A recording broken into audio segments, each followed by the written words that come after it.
¿Cómo le va? Esto es Pasos Perdidos por aquí por Diputados Televisión. Iniciamos una semana en la cual no está prevista la apertura de los recintos, ni en la Cámara de Diputados ni en el Senado Nacional. Pero sí esta semana puede el oficialismo tener dictamen de uno de los proyectos que ha enviado desde el Ejecutivo aquí a este Congreso de la Nación. Ahora vamos con los títulos.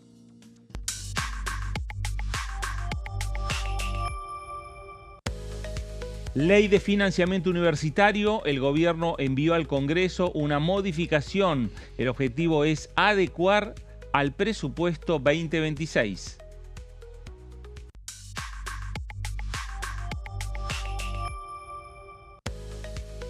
Nuevos proyectos del gobierno ingresaron al Senado: la reforma a la Ley de Salud Mental y la Ley de Emergencia en Discapacidad.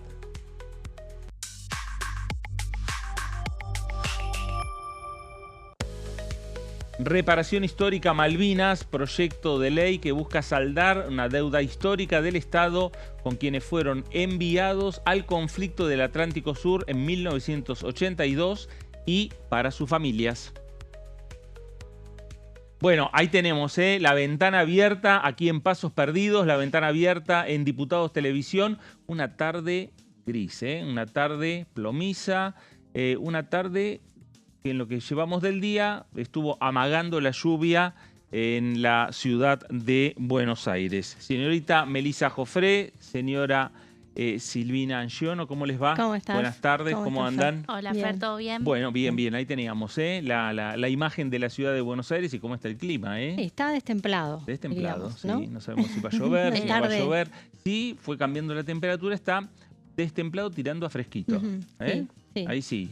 La Sí. semana pasada y ayer mismo fue una temperatura destemplada, pero elevada. Un mes Sí. del otoño haciendo lo suyo, ¿no? Con Sí, la claro. inestabilidad y bueno, ya está por entrar un frente frío para esta mitad de semana como nos gusta a nosotros. Sí. Así que... Ah, bueno, no, pensé que estaba por entrar algún proyecto. No, bueno, También proyectos sí entraron, ingresaron, Ahí obviamente. Ahí lo teníamos en los títulos también. Sí, señor, ingresaron y justamente por parte del Poder Ejecutivo hubo novedades este fin de semana en lo que respecta al Senado.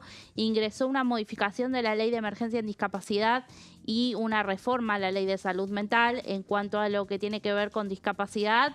Bueno, es una de las tantas leyes que fue votada el año pasado por este Congreso, luego vetada y luego insistida por más de 2/3 de los votos. Al igual que financiamiento universitario, de lo cual hablábamos también en los títulos, son leyes que no quiere implementar el Poder Ejecutivo. Hoy busca, de alguna manera, modificarlas, en el caso de financiamiento universitario, justamente con las partidas del presupuesto 2026 que está vigente.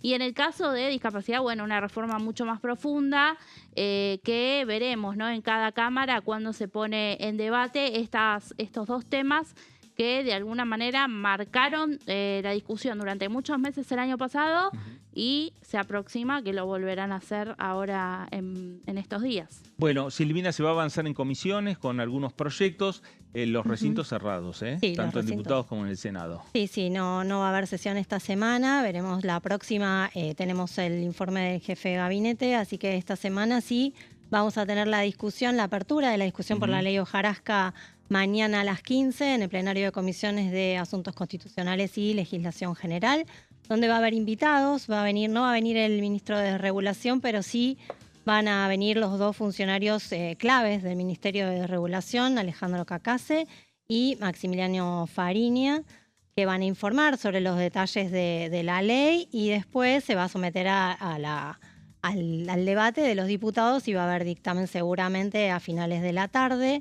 Lo que sí se confirmó que esta semana no va a haber sesión. En principio teníamos la información de que podía haber sesión esta semana el miércoles, que se podía abrir el recinto de la Cámara de Diputados el miércoles, pero finalmente, esa posibilidad no está, así que por ahora veremos cuándo se va a tratar la ley Hojarasca. En principio, tenemos la semana próxima el informe del 29 del jefe de gabinete, así que veremos cuándo se trata en el recinto la ley Hojarasca. Bueno, veremos, posiblemente se pase todo ya para mayo, Sí. en lo que va a ser la semana posterior a la presencia del jefe de gabinete Manuel Adorni en el recinto de la Cámara de Diputados de la Nación. Bien lo decía Meli hace unos instantes, el ingreso ya al Congreso de proyectos desde el Ejecutivo, pero en este caso al Senado Nacional, el nuevo proyecto de salud mental, el proyecto de ley vinculado con el tema de la discapacidad, temas centrales de la columna de nuestro compañero Nicolás Gallardo. Efectivamente, José, tras la reunión de la mesa política del viernes, se terminó materializando el envío de dos proyectos, uno que ya había sido anunciado, en realidad los dos, el de la reforma de la Ley de Salud Mental ya había sido anunciado formalmente, mientras que la reforma de la Ley de Emergencia en Discapacidad, ahora voy a narrar el nombre que utiliza el gobierno, también había sido pronunciado, aunque de todas formas se concreta este sábado, al menos así en la difusión de esa información. Ahora, vamos, son varias placas, con lo cual lo iré haciendo lo más rápido, pero claro posible. El gobierno le llama Ley contra el Fraude de Pensiones por Invalidez. Recuerden lo que ha sido durante estos 2 años de la gestión libertaria, un gobierno que ha intentado marcar inconsistencias, negligencias, un abuso del otorgamiento de pensiones por invalidez o certificados por discapacidad. Es por eso que, de acuerdo a lo que tiene como objetivo este proyecto, se busca prevenir, detectar y sancionar fraudes en este sentido. El gobierno, que ha utilizado como argumento de que en la Argentina en los últimos 20 años se pasó de 76.000 beneficiarios a más de 1.200.000, dando cuenta, según ellos, por lo pronto, a establecer si realmente hay negligencias o no, porque el gobierno afirma que es una suma desmesurada, aludiendo que hay países en guerra que no han tenido estos incrementos, de todas formas sin mostrar pruebas que esto indica. Es por eso que este proyecto supuestamente busca detectar estas anomalías. En su momento apareció el vocero Adorni mostrando algunas placas de animales, hubo algunos intentos, pero simbólicos. En este sentido, en la placa número 3 vamos a dar cuenta de algunos de los objetivos de este proyecto. La pensión no contributiva por invalidez laboral será el equivalente al 70% del haber mínimo jubilatorio y será incompatible con tener un empleo formal o estar inscripto en otros regímenes laborales. Además, y aquí quizás sea lo más relevante a revisar si se avanza con esta ley, se establece un sistema de auditorías periódicas a cargo de lo que en su momento era el ANDIS, hoy Secretaría Nacional de Discapacidad, cruces entre Capital Humano, ANSES y otros organismos. En la placa número 5 se dispone un repadronamiento, es decir, en base a estas auditorías se va a reempadronar a todos los beneficiarios. Esto quiere decir también a quienes tienen una discapacidad o invalidez crónica, porque hay personas que reciben un certificado por una discapacidad temporal. Acá hablamos de todos los casos, es decir, más de 1 millón de personas que va a tener que hacer este control, lo cual hablamos de algo realmente relevante. Si bien, de todas formas, uno me está mirando y dirá, hay obras sociales que te llaman cada 2 meses para ver si uno está vivo, ¿no? Pero bueno, hablamos del control del gobierno, ¿no? El tema de obras sociales, prepagas, es otro tema. En este sentido, un repadronamiento con plazo de 90 días, prorrogables y sanciones en caso de incumplimiento. Se prevé una compensación de emergencia a prestadores de servicios de discapacidad ajustada según la inflación y los aranceles. Esto es un tema fundamental. Si bien en estas horas hubo una actualización a algunos prestadores, no obstante, les resulta insuficiente. Veremos si este proyecto genera un punto de concordancia o no con los prestadores, quienes reclaman fondos adeudados, no solo fondos adeudados, sino aranceles que van perdiendo con la inflación. Veremos si se recuperará o no. Por lo pronto va a estar atado a la inflación. Y por último, dentro de este proyecto se modifica el artículo 9 de la ley 13.478. El Ejecutivo podrá otorgar pensión a mayores de 70 años sin recursos o imposibilitados para trabajar. Se redefine la universalidad del sistema de prestaciones básicas, asegurando acceso equitativo en todo el país. La reforma de la Ley de Salud Mental, que está en la placa número 7, Se amplía el objeto de ley de salud mental. Acá hablamos de unas cuestiones más técnicas, pero que enmarcan la protección, prevención, tratamiento, rehabilitación y también inclusión comunitaria de aquellas personas que están enmarcadas en esta asistencia. Se establece que las adicciones deben ser abordadas como parte de este trabajo de las políticas de salud mental. Luego, de lo que se dice en este proyecto que intentamos resumir del gobierno, que es complicado resumir porque son muchos temas delicados, la atención debe estar a cargo de equipos interdisciplinarios con participación obligatoria de un médico psiquiatra. La internación se considera un recurso terapéutico excepcional, es decir, ahora vamos a hablar de las internaciones involuntarias, pero esto es un punto importante porque uno entiende que esta ley lo que hace es raudamente, si uno ve una persona que puede estar siendo peligrosa para sí mismo o terceros, rápidamente se lo va a internar. No necesariamente, va a haber criterios específicos, técnicos, y la última instancia será la internación. Hago la aclaración porque uno cree que rápidamente agarran a alguien que está con estados alterados y se lo llevan a un lugar. Eso no va a ser necesariamente así, aunque de todas formas estará facultado, solo válido en este caso ante circunstancias que así lo meriten. Se redefine la internación involuntaria, aquí está la gran novedad. Se procede únicamente ante una situación de riesgo grave para sí mismo o terceros, y reemplaza algunos términos técnicos que van más allá de lo relevante ahora. Este es un punto importante porque el ejemplo más claro, que claramente no generalizo, solamente lo digo como un tema que ha generado polémica aquí en la ciudad de Buenos Aires, personas en situación de calle, quienes están bajo adicciones o algunos trastornos mentales que pueden ser peligrosos para sí mismo. Estuvo el debate de cuánto puede hacer, en este caso, el Estado porteño cuando no quieren ir a paradores, cuando no quieren recibir asistencia en determinados lugares. En esos casos, posiblemente, se los lleven a la fuerza. Para que quede claro el concepto, es el debate quizás más claro aquí en la capital federal. Y ya en lo último, dentro de estos proyectos, hay toda una inclusión de cómo tiene que abordarse. Hay cambios en algunos artículos sobre el abordaje interdisciplinario. Se fijan plazos y requisitos para la notificación judicial e intervenciones dentro del ámbito judicial. En las últimas placas se habilita el equipo de salud a otorgar altas y externaciones sin autorización judicial, es decir, que puede ser estricta facultad del equipo médico darle la externación a estas personas y después naturalmente se lo notifica al juez.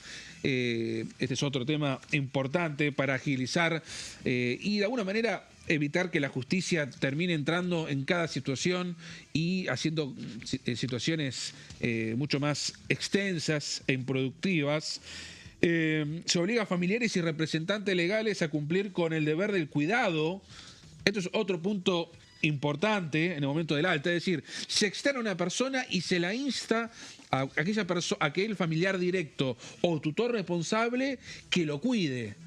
Después veremos cuál será la penalidad si no lo hace, ¿no? Porque hay muchas personas que directamente se van de su casa, hay personas generalmente solitarias. Y por último, se habilita la internación en hospitales generales, pero también especializados. Y no quiero ir con más detalles técnicos, hay varios artículos que se van modificando. Un resumen. Bueno, ahí estaba lo que decía Nico Gallardo, un tema sumamente interesante porque es el debate que se viene aquí en el Congreso Nacional, debate que por ahora ha ingresado al Senado Nacional, ¿no? Que es el debate sobre el proyecto de ley sobre salud mental por un lado, pero también sobre el tema de discapacidad.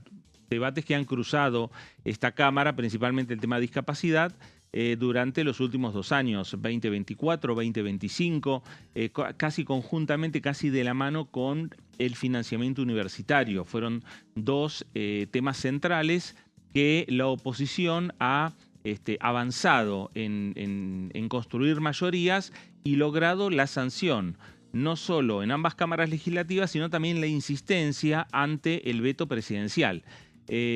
¿Un sector solo de la oposición logró la sanción de esas 2 leyes? No. La construcción fue con el apoyo también de gobernadores que en otras circunstancias y en otras discusiones políticas de esta Cámara de Diputados o del Senado Nacional también, con otras leyes, han acompañado al oficialismo. Sí, Pero en el caso universitario y en el caso de discapacidad, acompañaron también a la oposición. sí, mismo cuando cambió la composición en diciembre, que bueno, se suponía, y no, así fue, ¿no? Una composición más favorable para el oficialismo y en cuanto también a reunir a sus aliados y poder construir una mayoría, se dejó ver en lo que fue la votación del presupuesto que cuando el gobierno quiso avanzar con la derogación de estas dos leyes, bueno, no lo logró igualmente, ¿no? A pesar de tener números más favorables. Claro. Tampoco pudo alcanzarlo y recordamos esa caída del capítulo 11 del presupuesto que en el Senado no se intentó reponer, sino que, bueno, se dejó así. Ese capítulo tenía otras más, Claro. contenía otras propuestas también, pero entre ellas está la derogación de estas dos leyes. Claro. Así que por eso en ese momento se decía que 5 veces el Congreso le dijo sí a la ley de financiamiento universitario y a la ley de emergencia en discapacidad. Y recordemos que son colectivos que hoy siguen reclamando Claro. y que son leyes que están judicializadas. Claro. Así que bueno, no es menor la discusión, son dos temas en los cuales persiste todavía la resistencia del gobierno de aplicar lo que la oposición, pero bueno, o sea, fueron 2/3, ¿no?, de los Claro. votos, como decimos.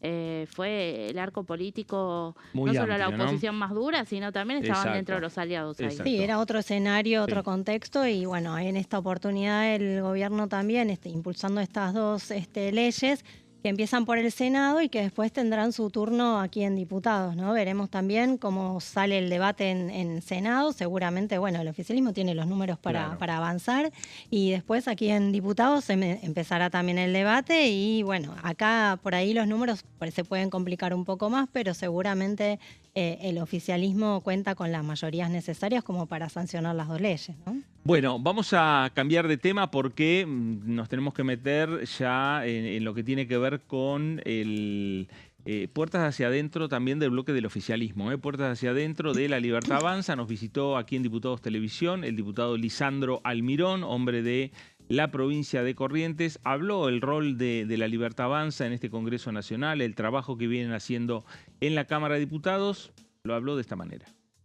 Bueno, la verdad es muy corto el tiempo para hacer una evaluación de cara a lo que por ahí exigen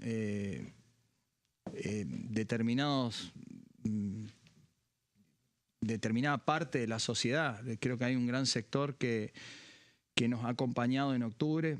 Fíjese que apenas han pasado 5 o 6 meses de la elección de octubre y fíjese las cosas que en 2 años y 5 meses ha conseguido La Libertad Avanza. Ha conseguido una presidencia donde todavía no había partido político, en un plazo muy breve la constitución de una nueva fuerza política. Se amplía la base de representación de 37 legisladores a 97. Se obtiene la personería jurídica en los 24 distritos del país. Se cambia prácticamente la orientación de las políticas a nivel macroeconómico y en función a la agenda internacional se fijan metas absolutamente diferentes hasta el 2023. Por primera vez en estos 2 años dialogamos mucho con otros espacios que al principio no dialogábamos. Veo que hay también una fragmentación porque la agenda electoral dentro de la oposición y creo que nosotros hemos encontrado siempre los canales para hablar con todos y entendemos que es un año difícil para todos los gobiernos. El segundo año siempre es un año difícil y no nos hemos cerrado en no conversar, en no dialogar, en no ampliar los consensos. Creo que a veces, por ejemplo, esto no se sesiona porque no se logran los consensos, pero nuestra prioridad es lograr el consenso y no generar situaciones que por ahí entramos al recinto sin lograr el consenso necesario y nos encontramos con un contexto que por ahí no es el favorable, ni tampoco es bueno que la sociedad vea una Cámara Legislativa sin ese diálogo que tiene que tener, pues para eso votaron y encuentran en los legisladores esa capacidad. Además de legislar, está la otra parte política, que es el diálogo permanente. Ahí estaba Lisandro Almirón de La Libertad Avanza, pero también nos visitaron desde la oposición, desde Unión por la Patria. Diego Giuliano, diputado de la provincia de Buenos Aires, habló sobre uno de los proyectos que mañana va a ser el momento en el cual comienza a discutirse y también, por lo menos así espera el oficialismo, tener dictamen, el proyecto de ley hojarasca. La verdad que hay una cantidad de metáforas que se plantean en este tema que algunas son tan sobreabundantes como las leyes que se pretenden derogar.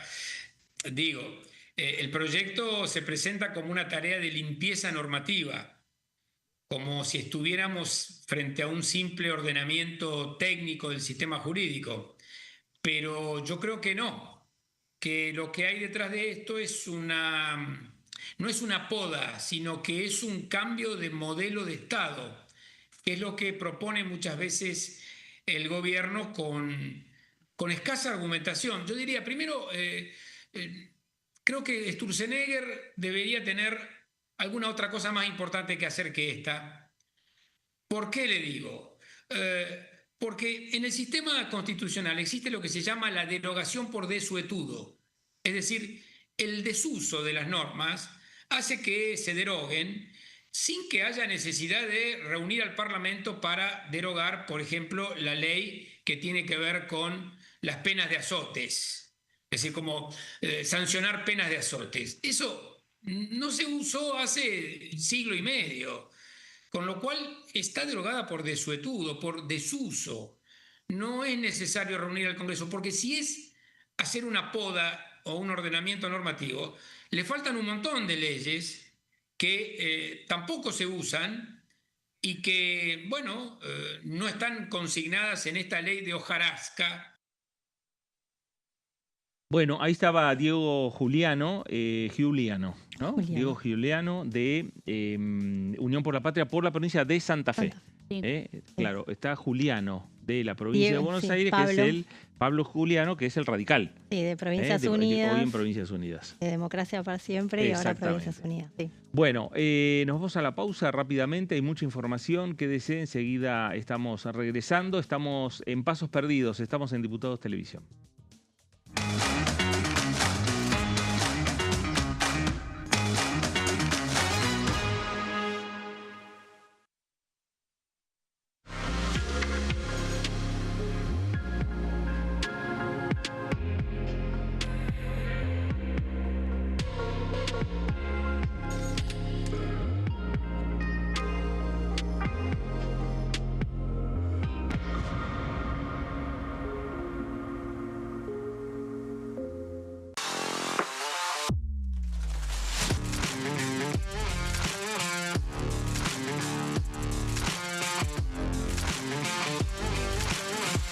Orden del día, de lunes a viernes, 11 horas. ¿Cómo funciona el Congreso? Cuando un proyecto de ley ingresa a la Cámara de Diputados, ya sea presentado por un legislador, enviado por el Poder Ejecutivo o producto de una iniciativa popular, se trata primero en el ámbito de las comisiones. Las comisiones son el espacio de análisis y debate sobre los proyectos conformadas por legisladores de distintos bloques.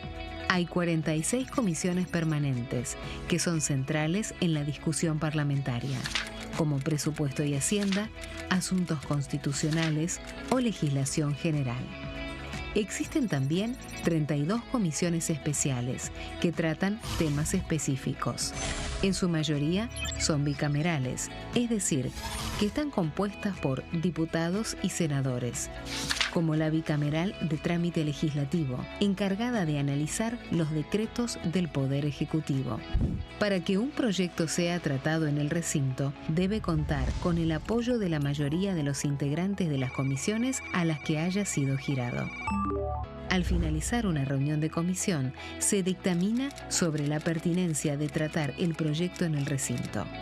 El dictamen puede plantear la aprobación del proyecto o su rechazo.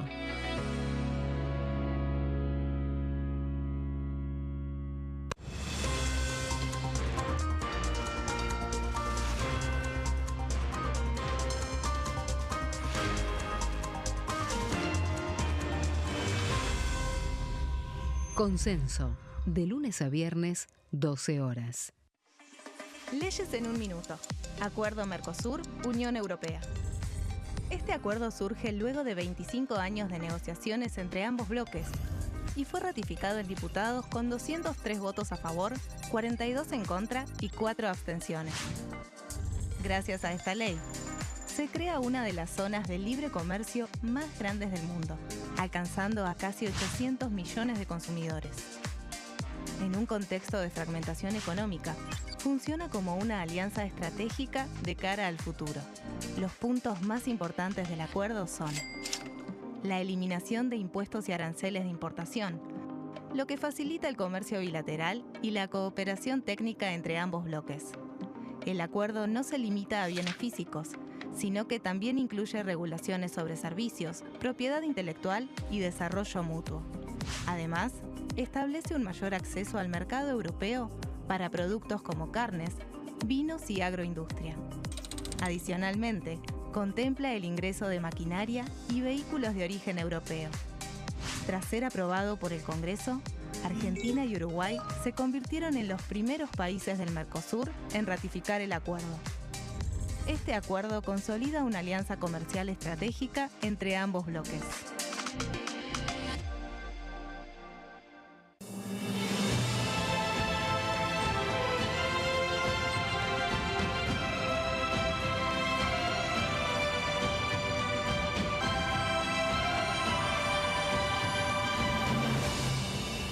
La bancada, de lunes a viernes, 13 horas. Leyes en un minuto. Régimen penal juvenil. El 12 de febrero, la Cámara de Diputados aprobó el nuevo régimen penal juvenil con 149 votos a favor, 100 en contra y 0 abstenciones. A partir de esta ley, se baja de 16 a 14 años la edad en que las personas pueden ser juzgadas penalmente. Para delitos graves, como homicidios, robos violentos o secuestros, habrá prisión efectiva en espacios específicos, siempre separados de los adultos. En cuanto a las penas, tendrán un máximo de 15 años. Por otro lado, en el caso de los delitos menores, se van a aplicar otras medidas como la reparación del daño, servicios comunitarios, restricciones de circulación, monitoreo electrónico y programas educativos. Además, se crea el rol de supervisor, que estará a cargo del seguimiento, asistencia y control del imputado.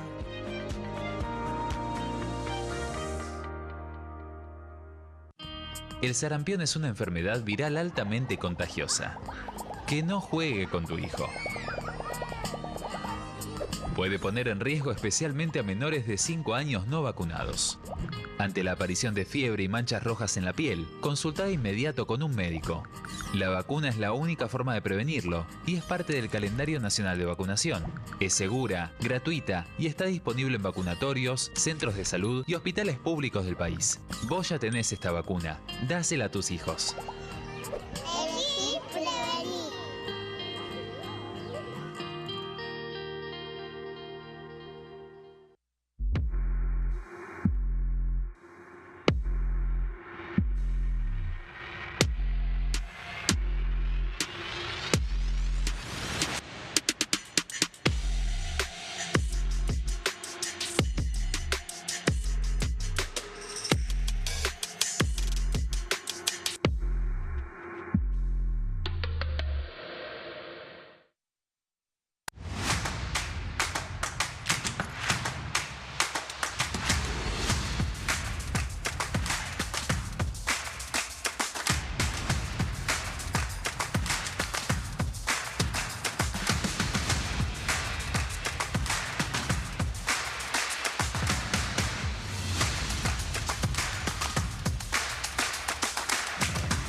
Muy bien, regresamos a Pasos Perdidos, regresamos a Diputados Televisión en una semana, repetimos, en la cual la información va a estar cruzando diferentes comisiones de esta Cámara de Diputados. Lo mismo va a suceder en el Senado Nacional, cámaras donde en los últimos días han ingresado diferentes iniciativas del Poder Ejecutivo y que además no tienen previsto abrir los recintos, no tienen previsto sesionar ni en la Cámara de Diputados ni en el Senado Nacional.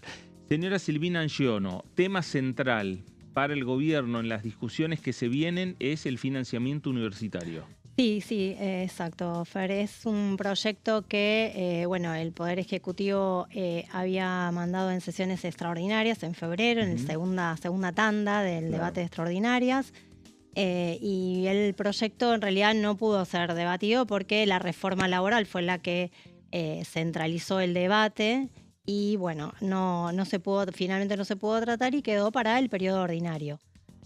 Así que bueno, todavía no están convocadas las comisiones respectivas para tratarlo, pero el proyecto está en la agenda. Claro, digamos. y además el tema está en agenda desde hace 2 años en este Congreso Nacional. Por eso decíamos antes que el tema de la emergencia en discapacidad y el financiamiento universitario acumularon muchas horas de debate en este Congreso, en las comisiones de diputados, en las comisiones del Senado y además las insistencias.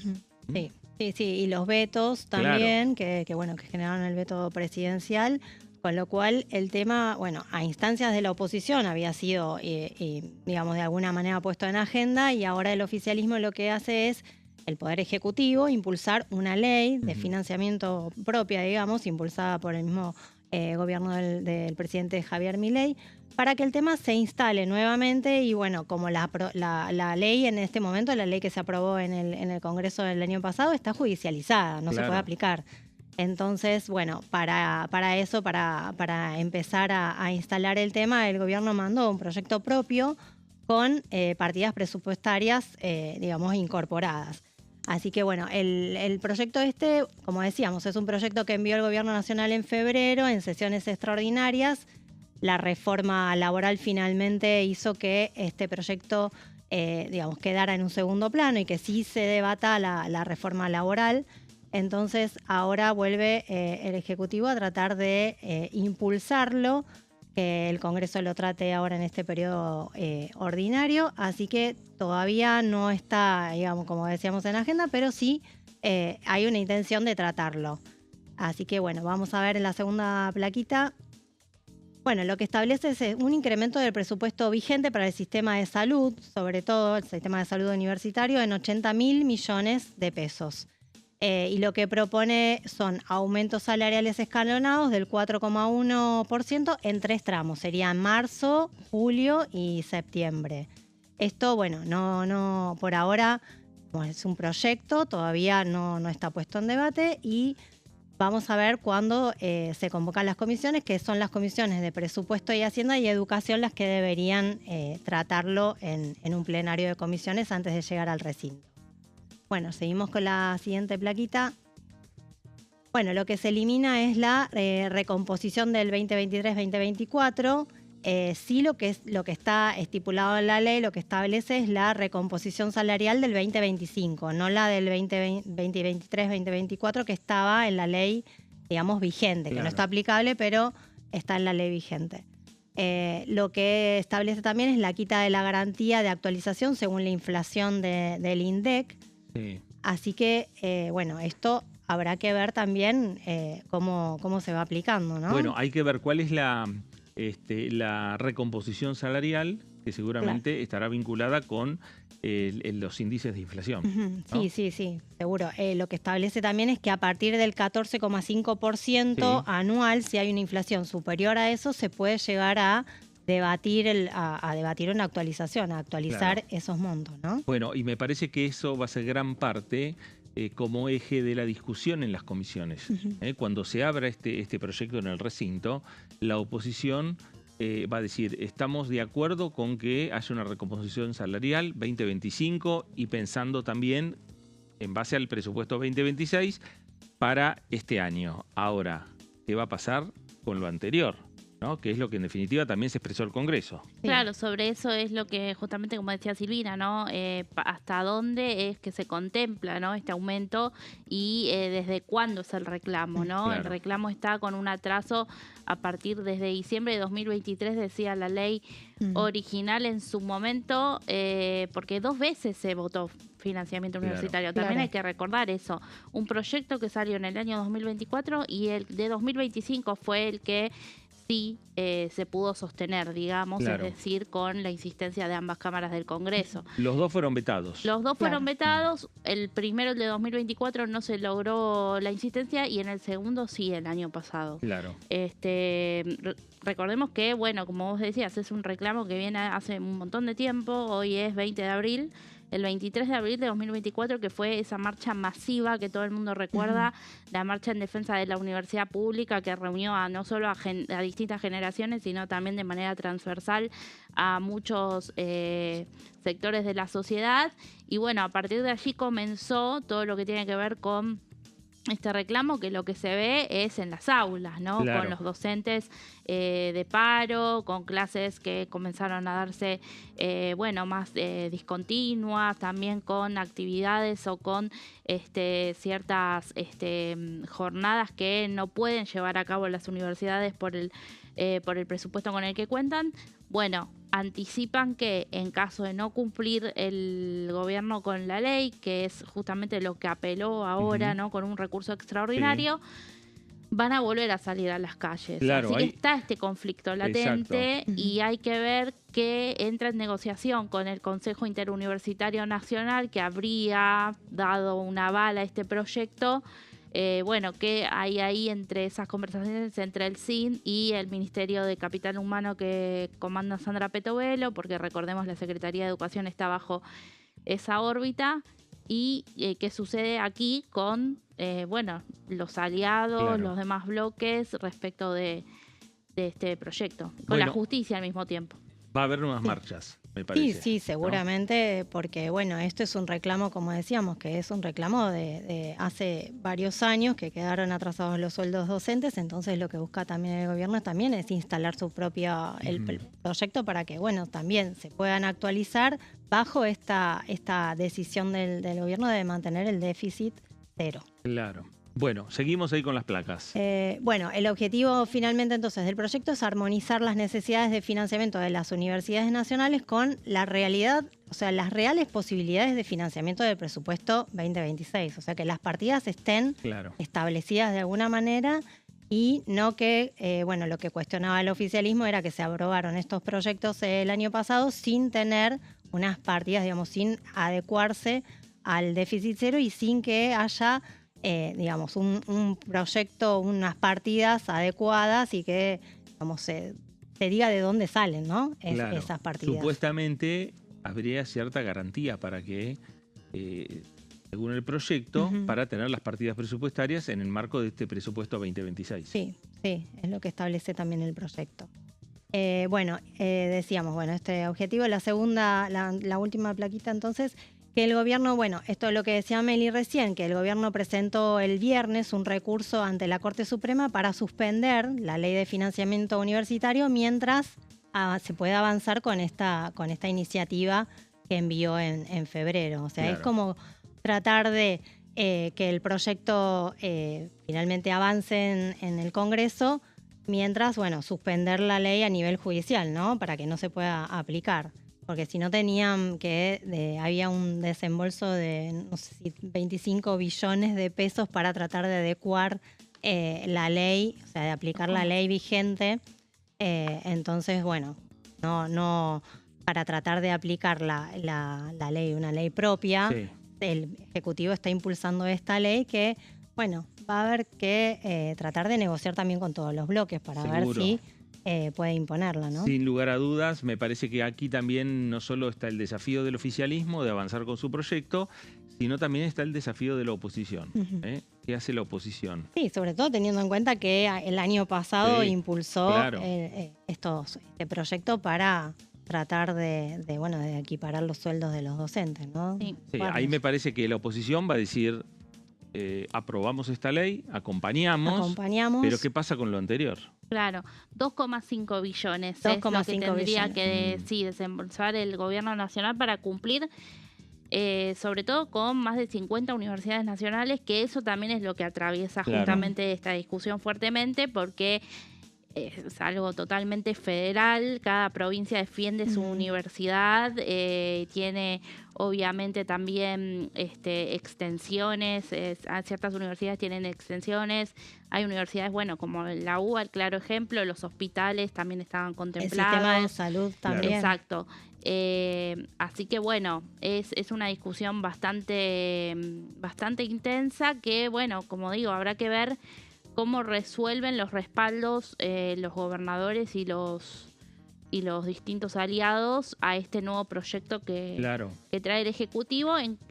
Y creo que hay que ver en los tiempos qué pasa con este recurso extraordinario también, ¿no? Respecto de que si la justicia dice tienen que implementar la ley, la tienen que implementar, o qué es lo que va a suceder. Bueno, a ver, algunos también plantean responsabilidades del Ejecutivo, responsabilidades de las provincias. Me parece que hay también una discusión que se tienen que dar los distintos sectores. Sí, los gobernadores también, ¿no? Porque también las realidades de las provincias también son para tener en cuenta, porque se trata de un reclamo que abarca a todas las provincias, ¿no? Claro.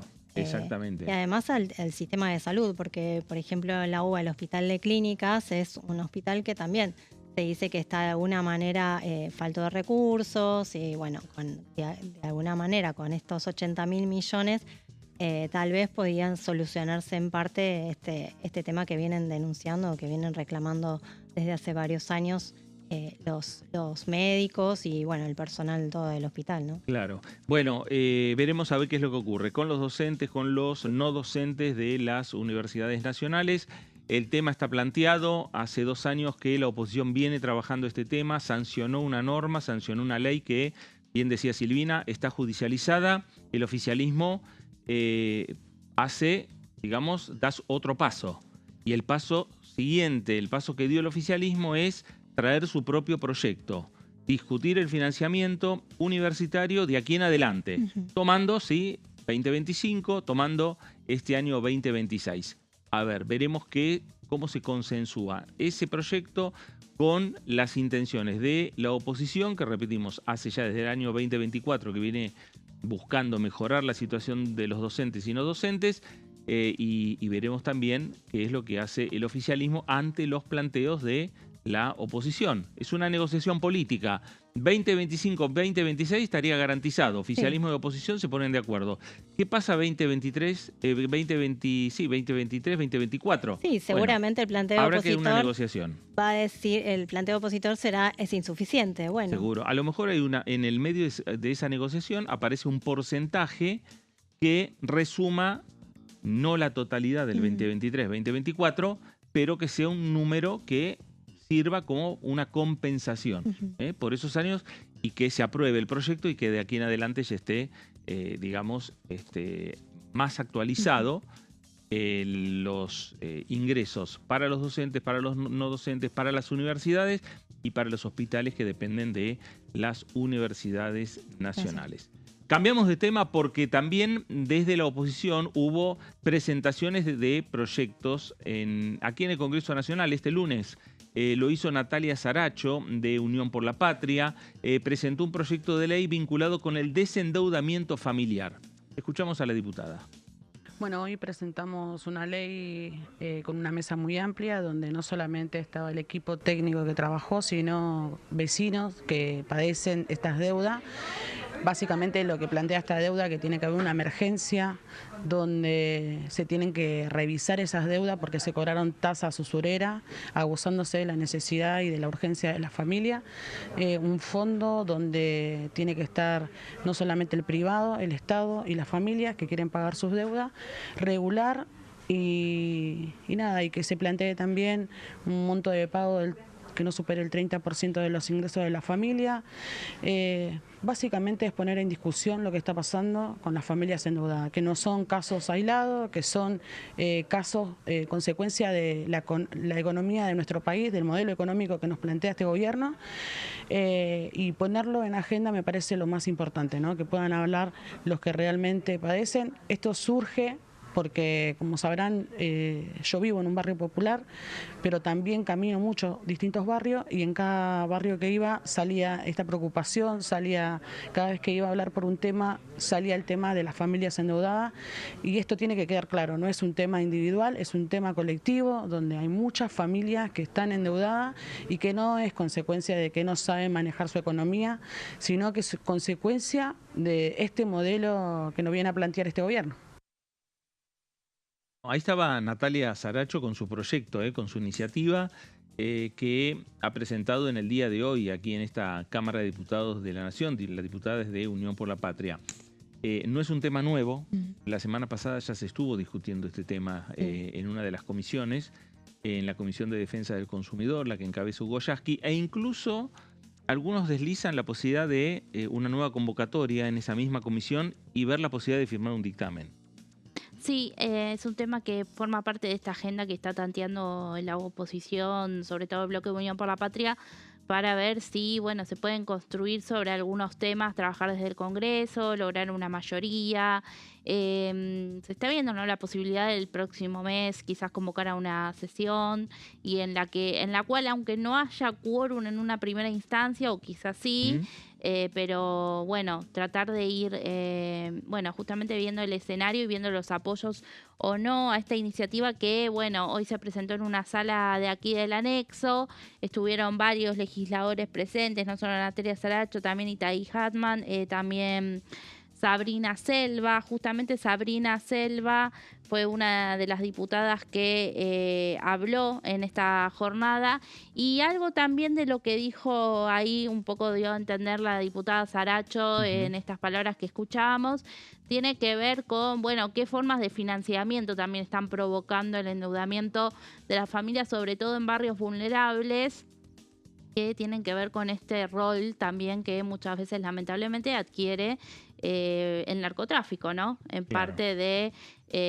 los barrios populares y quienes son aquellos a los que se puede acceder de alguna manera para tomar créditos, ¿no? De manera informal. Sí, hay muchos, en ese sentido, advierten algunos economistas y especialistas que la mayoría de las deudas de los personas endeudadas son con las billeteras virtuales, ¿no? Porque no tienen tantos requisitos como los bancarios, entonces, bueno, hay mayor endeudamiento por ese lado, pero todavía aquí hay varios proyectos, no solamente el de la diputada, sino hay varios proyectos, varias iniciativas en ese sentido que se están presentando desde que, bueno, se abrió el periodo ordinario, ¿no? Para instalar el tema, es un tema que la oposición está tratando de imponer como una agenda para avanzar en algún sentido, y bueno, como decía Meli, ¿no?, la posibilidad de que se pueda tratar en alguna sesión, tal vez en minoría, por ahí no tienen quórum, pero es una necesidad o un planteo que tiene la oposición para tratar de mostrar de alguna manera una agenda propia, ¿no? Sí, el tema que la necesidad de esas familias es que la necesidad que tienen es que la sanción de la ley sea no dentro de algunas semanas o dentro de algunos meses. Claro. La sanción tendría que haber sido ayer. Ya, no tienen tiempo, porque ya llega fin de mes, porque en mayo vuelven a girarle lo que sería los resúmenes de tarjeta de crédito. El que tiene deuda este mes, el mes que viene va a acumular mucha más. Entonces es una discusión donde rápidamente tiene que tratar, Hugo Yasky lo planteó en la comisión, la necesidad de que rápidamente se pueda avanzar con ese proyecto y llegar a sancionarse, porque además no solo tiene que transitar el camino de la comisión y tener los dictámenes, sino también necesita llegar con la sanción de la Cámara de Diputados y el debate luego pasarlo al Senado Nacional. Itaí Hatman, también de Unión por la Patria, Meli ya nos adelantaba que estuvo presente en la en la presentación y habló también con Diputados Televisión. Este proyecto busca declarar la emergencia en materia crediticia para las familias argentinas. Hoy el problema del endeudamiento y la mora que generó este endeudamiento se transformó en un problema social y por lo tanto también en un problema económico que necesitamos resolver para sacar a las familias de esa situación y también para ayudar al proceso del funcionamiento de la economía en su conjunto.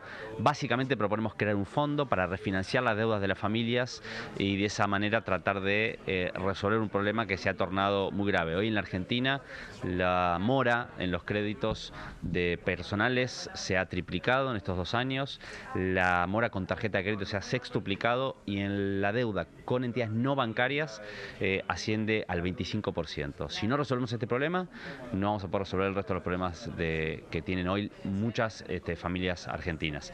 El fondo se constituye con aportes del sector privado y también establece la posibilidad de que se constituya con aportes del sector público, pero fundamentalmente lo que busca es la reestructuración de las deudas de las familias. Así que no tiene perjuicios para el Estado. Sí, obviamente implica asumir que este es un problema que tiene responsabilidades diferenciadas, comunes pero diferenciadas, y que todos tienen que poner algo para resolver el problema.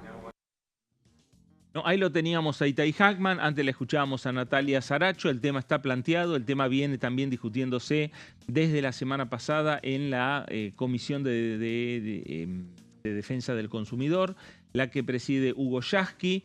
Unión por la Patria tiene la intención de ir avanzando, presentando esta iniciativa, presentando este tema, construir mayorías y ver qué es lo que puede ocurrir no solo en las comisiones, sino también en el recinto de la Cámara de Diputados. Nos vamos a la pausa nuevamente y regresamos enseguida. Estamos en Pasos Perdidos, estamos en DTV. Enseguida regresamos.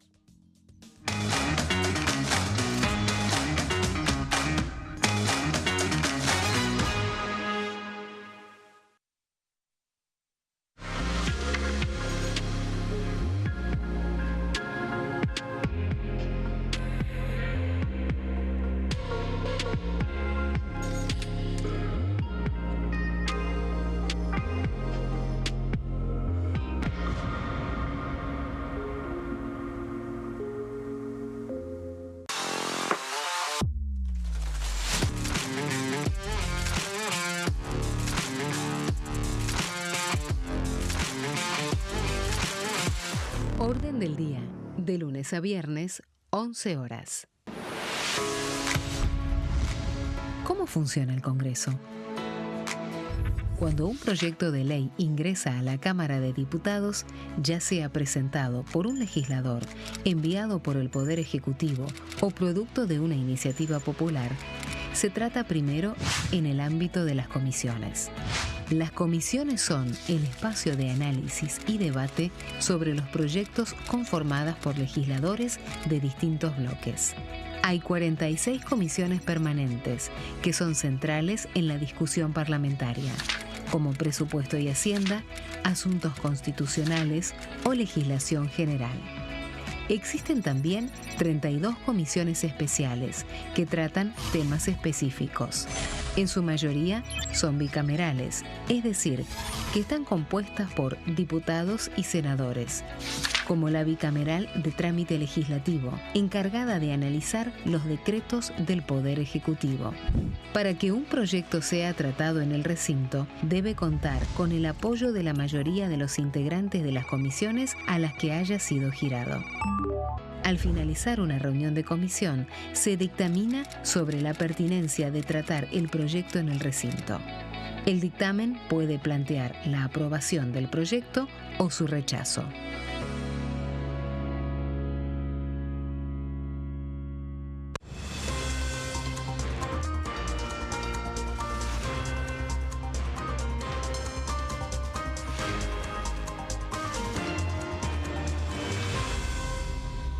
Consenso, de lunes a viernes, 12 horas. Leyes en un minuto. Acuerdo Mercosur-Unión Europea. Este acuerdo surge luego de 25 años de negociaciones entre ambos bloques y fue ratificado en diputados con 203 votos a favor, 42 en contra y 4 abstenciones. Gracias a esta ley, se crea una de las zonas de libre comercio más grandes del mundo, alcanzando a casi 800 millones de consumidores. En un contexto de fragmentación económica, funciona como una alianza estratégica de cara al futuro. Los puntos más importantes del acuerdo son la eliminación de impuestos y aranceles de importación, lo que facilita el comercio bilateral y la cooperación técnica entre ambos bloques. El acuerdo no se limita a bienes físicos, sino que también incluye regulaciones sobre servicios, propiedad intelectual y desarrollo mutuo. Además, establece un mayor acceso al mercado europeo para productos como carnes, vinos y agroindustria. Adicionalmente, contempla el ingreso de maquinaria y vehículos de origen europeo. Tras ser aprobado por el Congreso, Argentina y Uruguay se convirtieron en los primeros países del Mercosur en ratificar el acuerdo. Este acuerdo consolida una alianza comercial estratégica entre ambos bloques.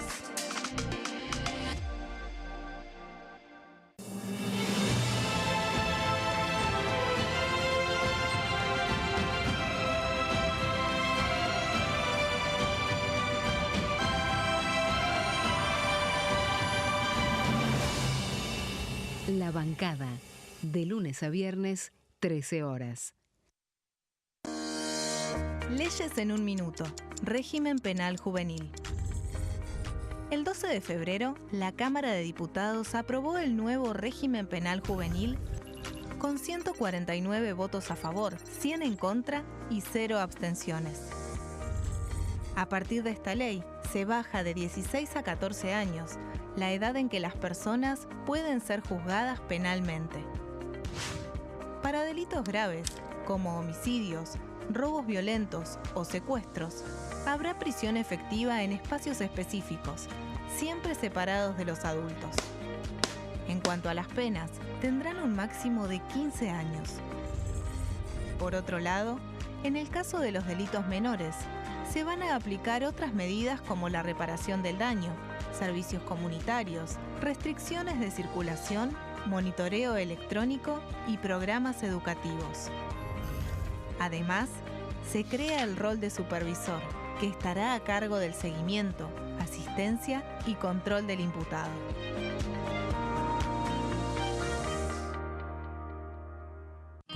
El sarampión es una enfermedad viral altamente contagiosa.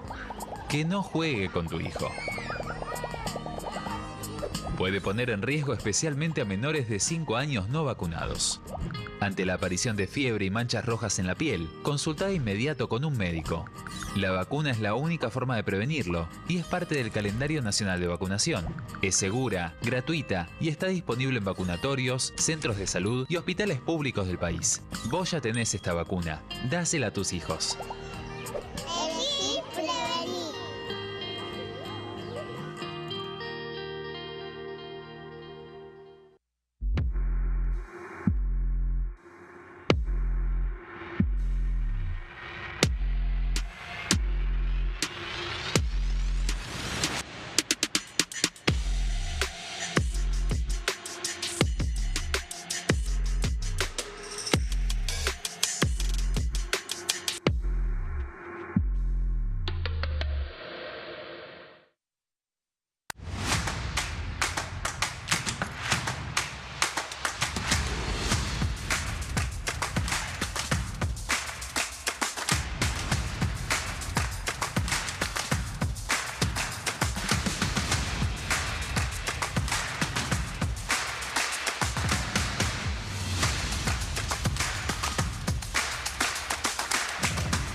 Nuevo bloque de Diputados Televisión, nuevo bloque de Pasos Perdidos.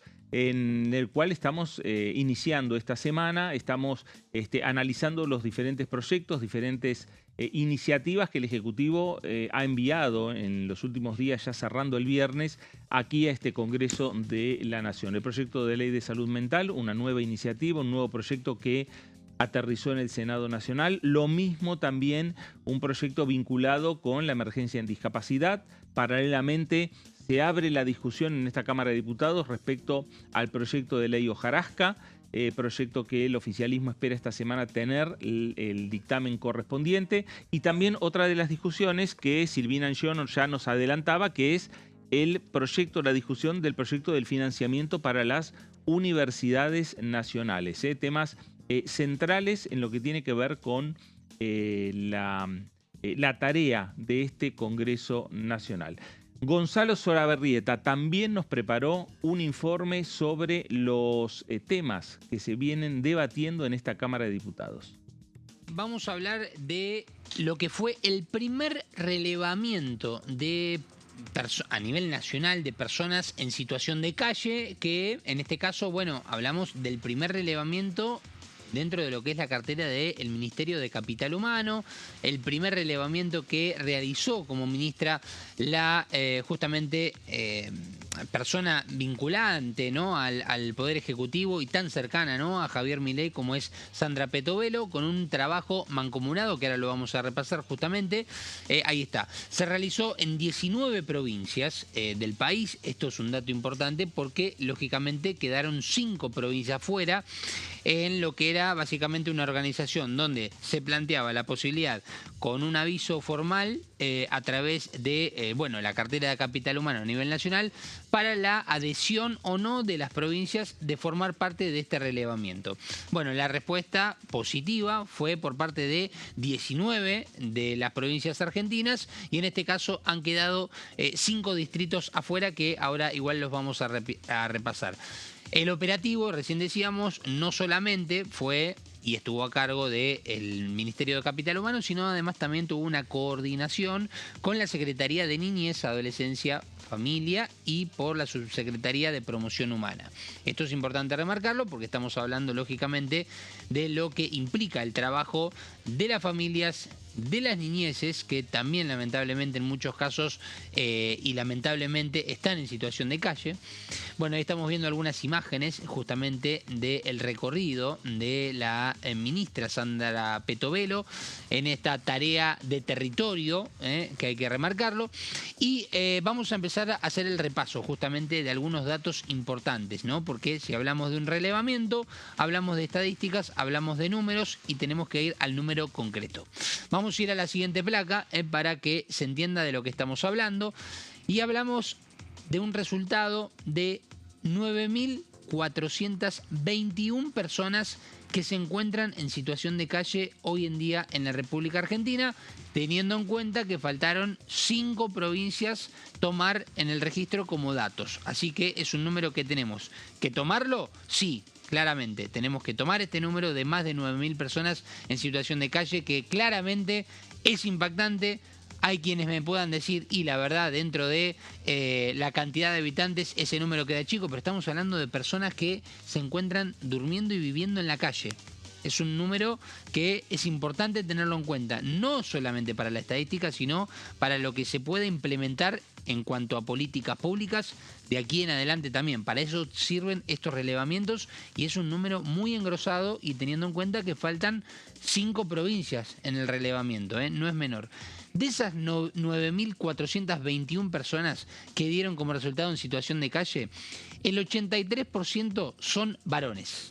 ¿Sí? Es un porcentaje muy elevado, mientras que el 17% son mujeres.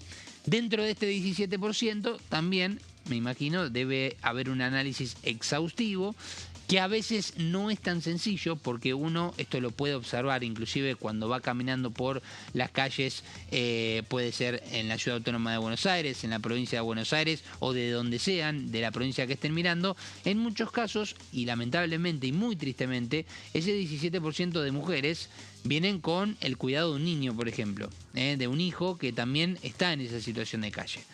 Bueno, dentro de estos porcentajes que se sacaron como conclusión, el 84% de las personas accedieron a responder el cuestionario. Porque cuando se hacen estos relevamientos, no solamente es el trabajo de campo, la detección de alguna persona que se encuentra en esta situación, sino que además también lo que se trató dentro de este relevamiento es tratar de hacer algunas preguntas, algunas consultas para sacar concretamente estadísticas mucho más concretas y entender la situación.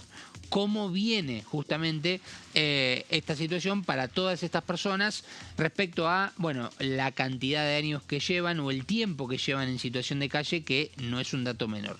Bueno, de esas 84 personas que respondieron al cuestionario que realizó la cartera de Capital Humano, en conjunto con bueno, la Secretaría de Niñez, Familias y Juventudes, el 99% respondió tener documento nacional de identidad, que también es otro dato interesante porque en este caso hablamos de personas que por lo menos están registradas en el sistema y que, bueno, ante una situación puede ser consumos problemáticos, por problemas familiares, por no tener un círculo cercano que pueda abastecer a las necesidades en una situación límite, como implica el hecho de que una persona al no tener trabajo, al no tener un hogar, deba quedar en situación de calle, bueno, tienen el documento nacional de identidad. Son algunos números. Vamos a ir a la siguiente placa para seguir justamente sobre este tema. Otros datos.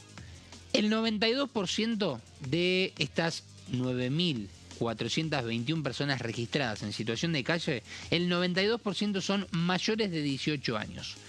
El 6% son menores de edad. También hay que tener en cuenta este porcentaje, 6% menores de edad. Y el 2% sin observaciones precisas, porque esto también es parte de los relevamientos. A veces los datos no se pueden conseguir fácilmente. El 32% de este relevamiento de estas personas lleva más de 2 años en situación de calle. Cuando hablamos de este porcentaje, del 32% que lleva más de 2 años en situación de calle, bueno, uno puede tender a pensar en 3, en 4 o en cuántos años. Son más de 2, no especifica, pero no deja de ser un dato muy importante, ¿sí? Porque acá estamos hablando de la cantidad, el tiempo que llevan justamente en esta situación. El 18% de este relevamiento de estas personas está entre hace 1 o 2 años y el 9% hace menos de un mes, ¿sí? Que también hay que tener en cuenta este número, este 9%, que si lo tomamos en cuenta no deja de ser un dato interesante para analizar. Vamos a ir a la siguiente placa, porque acá es importante, ahí está. Meli, vamos a ver justamente lo que implica este gráfico del primer relevamiento nacional en lo que fue el periodo noviembre-diciembre de 2025. Claro, el relevamiento no es que se hace el estudio de campo, se analiza, se saca la data y al otro día está. No, esto lleva tiempo. Por eso este primer relevamiento es de data noviembre-diciembre del 2025. El dato que lo dimos, principalmente 9.421 personas relevadas en situación de calle en 19 provincias adheridas, importante remarcarlo, 17 provincias que usaron el sistema, justamente el SISOC, que es básicamente un sistema digital muy interesante para este tipo de datos. En Cava y en Mendoza no se utilizó el SISOC, aclara dentro del gráfico, y el dato en rojo importante que 5 provincias no participaron. Y ahora las vamos a destacar en otra placa. Pero ahí tenemos, no en porcentaje, sino en la cantidad de personas que se pudieron relevar de estas 9.421 personas en situación de calle. La Ciudad Autónoma de Buenos Aires registró, si hacemos el número rápido, más de la mitad de la totalidad a nivel nacional, más de 5.100 personas en situación de calle. Santa Fe aparece segunda en el podio, triste lamentablemente de este gráfico, que son 1.328 personas en situación de calle. Córdoba aparece tercera en el podio con 588 personas en situación de calle. Después le siguen Mendoza y Neuquén con un poco más de 400 personas. Y después ya nos remontamos a Entre Ríos con más de 360 personas en situación de calle. Y ahí tenemos ya las provincias que han tenido más de 100 y menos de 200 personas registradas en situación de calle. Tucumán, Río Negro, Chaco son estas provincias que mencionaba, y las provincias que registraron menor cantidad, en este caso menos de 100 personas en situación de calle, por lo menos en este relevamiento que se hizo a nivel nacional. Los datos contundentes: San Juan, Misiones, San Luis, Corrientes, Jujuy, y en el podio también aparece Chubut, Santa Cruz, Catamarca y La Pampa, que son las provincias que menos personas han registrado en situación de calle. Lógicamente que este tipo de relevamientos no se puede hacer con una exactitud del 100%. Hay que tenerlo en cuenta, hay que tomarlo. Pero de todas maneras, por lo que se pudo averiguar, es un sistema, la verdad que bastante complejo e importante a la hora de poder tomar estos números y esta información tan relevante, que de todas maneras ha quedado con 5 provincias fuera. Vamos a repasar la siguiente placa para justamente adentrarnos en otro aspecto. Justamente, ¿cuáles fueron las provincias que no participaron? La provincia de Buenos Aires, La Rioja, Santiago del Estero, Formosa y Tierra del Fuego. Tienen un contenido político, si se lo quiere mencionar, que obviamente no, en la mayoría no concuerdan políticamente, ¿no?, con el gobierno nacional, y tienen alguna disputa, ¿no?, políticamente hablando, y es importante remarcarlo. Martín Lepera, el subsecretario de Promoción Humana, que ha sido una de las carteras que trabajó profundamente en esto, habló de si hubo justificativos, si hubo expresiones por parte de estas provincias respecto a la no participación. Y lo que dijo Martín Lepera, como una especie de vocero, después de este relevamiento en la cartera de Promoción Humana: no nos dieron motivos, dice, estas provincias por el cual no participaron. Lo citamos y convocamos formal e informalmente, pero no manifestaron objeciones metodológicas. Importante remarcar, cuando dice formal e informalmente, bueno, formalmente, lógicamente, Nación se comunica directamente a las distintas gobernaciones, e informalmente, me imagino que puede ser a través de lo que puede ser una comunicación telefónica con o los gobernadores directamente, o con personas muy cercanas a los gobernadores que tienen la posibilidad de estar al tanto de este relevamiento. Y cuando dicen no manifestaron objeciones metodológicas, es porque, en este caso, bueno, Lepera trata de remarcar también que no pasa por una cuestión de que no están de acuerdo con la metodología utilizada para llevar a cabo este relevamiento. Por lo menos es lo que se puede sacar en conclusión respecto a lo que observamos en esta declaración. Vamos a ir a la siguiente placa para continuar justamente el desarrollo de este relevamiento. ¿Qué sistema se utilizó? Bueno, la plataforma digital especialmente diseñada para esto, para este relevamiento, que fue Data Calle, que está integrada al sistema social, el SISOC, para lo que justamente genera este tipo de estadística. La utilización, como decíamos en el gráfico, de 17 de las 19 provincias que participaron, justamente tuvieron por lo menos la posibilidad de que se haga de manera digital, que esto fue toda una novedad, es importante remarcarlo, porque, bueno, esto facilita un poco más a la agilidad de las estadísticas. ¿Cuántas veces hablamos de la importancia de, hablamos de un tema, bueno, ¿con qué estadísticas en mano hablamos de este tema? Bueno, acá la posibilidad de que se haga digitalmente ayuda y facilita también a conocer una triste realidad, que es la que mencionábamos recién, que en este primer relevamiento nacional que hizo la cartera de Capital Humano en la Argentina, noviembre-diciembre de 2025, y que se conocieron los resultados esta semana, dio que por lo menos en este relevamiento, con 19 provincias participantes, dio un número de 9.421 personas en situación de calle. Bueno, ahí estaba, números, como siempre, las estadísticas marcan parte de lo que es la realidad, ¿no? En la República Argentina, el tema de la gente en situación de calle es un tema que tiene que preocupar a todo el arco político, no solo del Congreso, dentro y fuera del Parlamento Nacional. El trabajo que nos estuvo presentando Gonzalo Solabarrieta es un tema a tener en cuenta. Es el primer informe, y que seguramente año tras año se irá haciendo los distintos relevamientos, y la necesidad de que participen todas las provincias. Obviamente también Gonzalo dejaba el parte la posibilidad que aquellas provincias que no han participado, provincia de Buenos Aires, La Rioja, Santiago del Estero, Formosa, Tierra del Fuego, las 5 provincias, uno puede hacer una comparación o relacionarla directamente con lo político, porque en definitiva no quisieron hacer ese relevamiento. Bueno, lo importante es que participen todas las provincias. Participaron 19 en el próximo relevamiento para tener una radiografía completa de lo que está sucediendo en la República Argentina.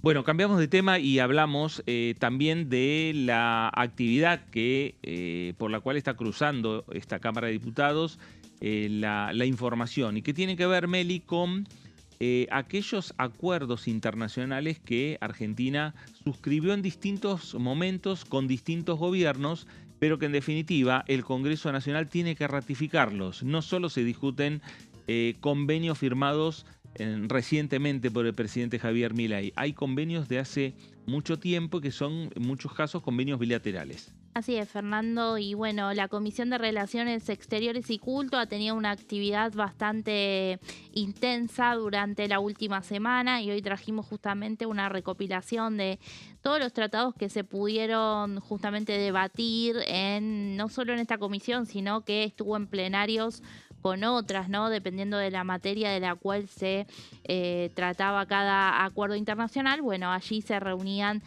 distintas comisiones de esta Cámara de Diputados. Vemos allí a la diputada Juliana Santillán, que ella preside la Comisión de Relaciones Exteriores y estuvo, bueno, a cargo de estos debates que, como bien decías, son algunos de ellos tratados que tienen larga data, ¿no? Que fueron justamente... tuvieron media sanción años atrás, incluso durante el gobierno de Mauricio Macri, que es no el último, sino el anterior, ¿no? Así que bueno, allí estuvieron tratándose de distintos tratados y bueno, lo que repasábamos la semana pasada, hubo 2 suspensiones de todas las reuniones que estaban previstas y una que, bueno, fue la que más había llamado la atención respecto del Tratado de Patentes en el marco del acuerdo con Estados Unidos, que por ahora todavía se espera que Cancillería pueda decir cuándo el Congreso tiene que avanzar, ¿no? Claro, una media sanción que tiene 28 años y que todavía falta la aprobación de diputados. Claro, me parece que está muy claro que el tema patentes no pasa por acuerdos o desacuerdos en el Parlamento Nacional. Me parece que pasa por otro lado, pasa por otros intereses y en el medio, obviamente, el Congreso tiene que tomar una decisión en línea también, obviamente, con el Poder Ejecutivo. Así es. Respecto a este tema. Por eso, bueno, se suspendió esta reunión todavía sin fecha. Pero si te parece, vamos a repasar entonces los tratados que sí tuvieron dictamen y que, bueno, como decíamos, muchos venían atrasados. Estamos hablando del Convenio sobre Cobro Internacional de Alimentos para Niños y otros miembros de la familia, que es un convenio que se firmó el 23 de noviembre de 2007 en la ciudad de La Haya, en Países Bajos, pero la media sanción del Senado la tuvo en el año 2018. Igualmente ya hace largo tiempo, ¿no? Hace 8 años.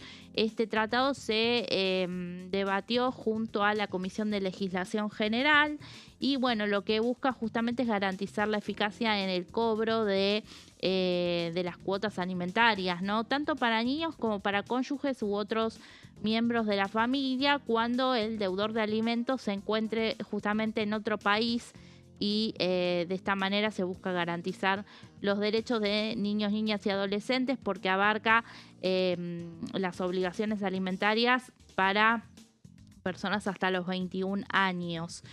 Lo que se destacó, no solo lo dijo Santillán, quien presidía, sino también Santiago Cafiero, que es vicepresidente de esta Comisión de Relaciones Exteriores, es que este convenio es un instrumento que es una herramienta que posibilita a los consulados hacer que estos trámites sean más sencillos, más ágiles y que efectivamente se pueda cumplir con estas responsabilidades. Luego tenemos otros tratados, acá fueron un conjunto de tratados de extradición firmados entre Argentina y Chile, Polonia, Costa Rica, Serbia, Cuba e Italia. El más reciente data de 2023 y es el que se firmó con Chile. En este caso también el de Chile es un proyecto que ingresó en 2024 a la Cámara de Diputados, o sea que inicia por acá. Si se lleva al recinto tendrá media sanción y luego tendrá que pasar por el Senado, mientras que todos los demás ya cuentan con media sanción de la Cámara Alta. Estamos hablando de que el de Cuba data de 2021, el de Polonia, Costa Rica y Serbia de 2019 y el de Italia desde 2017. Bueno, los tratados de extradición que justamente lo que hacen es garantizar las bases jurídicas para que una persona acusada o condenada por delitos que se refugia en otro país pueda ser justamente juzgado en su país de origen, ¿no? En el país que lo busca. En el caso de Chile, que es justamente uno de los que vemos acá, que es el más reciente, bueno, en esta reunión que mantuvieron días atrás Antonio Kast, el nuevo presidente de Chile, con Javier Milei aquí en Argentina, una de las preocupaciones también que surgieron fueron por un exguerrillero, ¿no? Que está prófugo en Argentina, que justamente hay un pedido de extradición de Chile, exacto, Galvarino a Paulaza.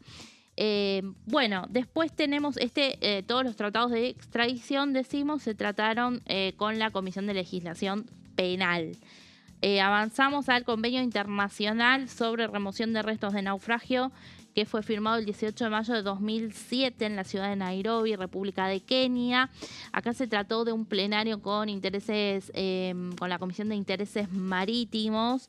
Esta media sanción es más reciente, la de este convenio, es en agosto de 2024, salió del Senado y tiene que ver todo lo que apunta a justamente garantizar que la remoción de los restos que puedan constituir un peligro para la navegación o para el ambiente marítimo, ¿no? Garantizar que, bueno, va a haber responsabilidades y obligaciones hacia los estados firmantes y también hacia los propietarios de los buques que navegan en aguas internacionales, una adecuación a lo que tiene que ver en estándares internacionales en cuanto a seguridad marítima y la prevención de riesgos y respuestas ante, bueno, posibles siniestros como el naufragio.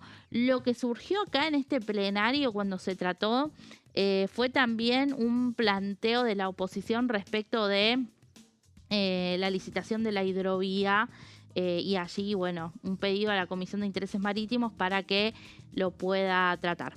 Y después, vamos a avanzar rápido, tenemos el acuerdo marco entre la República Argentina y la Secretaría del Convenio de Basilea sobre el control de los movimientos transfronterizos de desechos peligrosos, firmado el 2 de noviembre de 2016 en Ginebra, Suiza.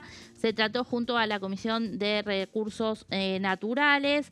Tuvo media sanción en 2018 del Senado este convenio y depende del Centro Regional del Convenio de Basilea, que acá lo que la oposición puso el ojo es que funciona dentro del INTI, el consejo que regula este convenio, y el INTI hoy está atravesando una situación de ajuste y de desfinanciamiento, y bueno, ahí hubo planteos respecto de una posible contradicción, ¿no? Desde financiar justamente el organismo que tiene a su vez el órgano que rige este convenio. Después tenemos finalmente el tratado relativo a la transmisión electrónica de solicitudes de cooperación jurídica internacional, firmado el 24 y 25 de julio de 2019 en Medellín, Colombia, que tiene que ver, bueno, con una herramienta justamente que lo que busca es asegurar eficacia y rapidez en cuanto a lo que es reducir costos y tiempos respecto del traslado físico de una solicitud jurídica de un país a otro, a hacerlo a través de una plataforma electrónica como Iber@,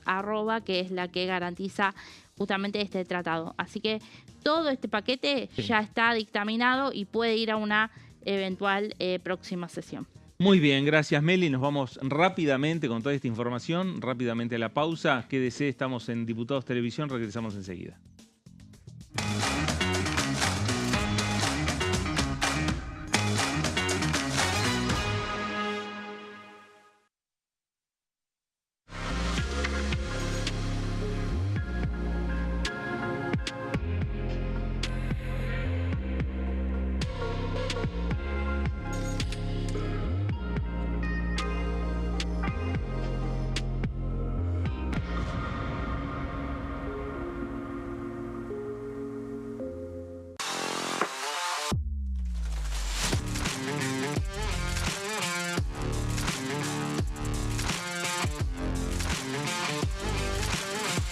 Orden del día, de lunes a viernes, 11 horas.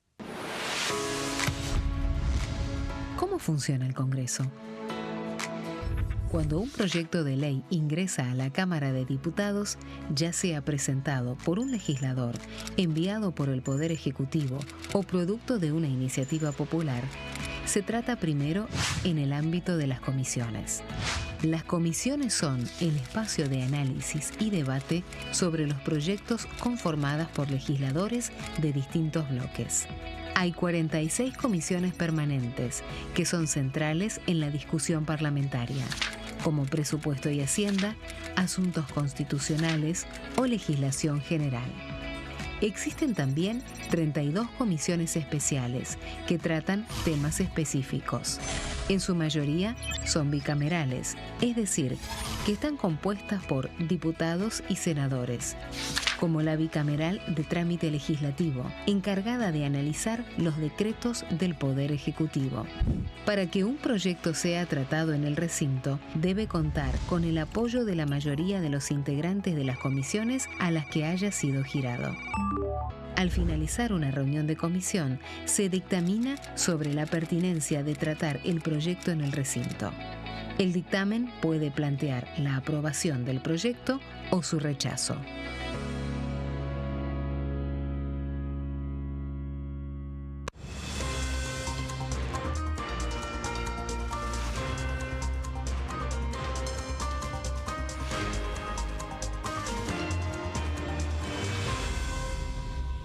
Consenso, de lunes a viernes, 12 horas.